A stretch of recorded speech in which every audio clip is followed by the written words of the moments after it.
Hello, boys and girls. This right here is our code for the letter I. This is the uppercase I, and this is the lowercase I. I makes the I sound, as in insect. What is this letter? I. What sound does I make? I.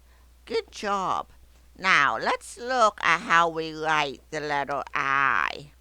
Okay, you are going to need your dry erase board, your marker, and you will need your little eraser as well. Okay, so go ahead and pause the video and get those and come back.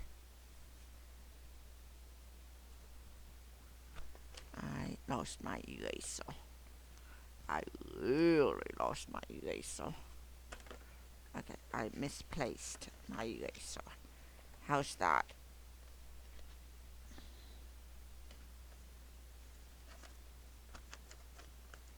I really lost the eraser.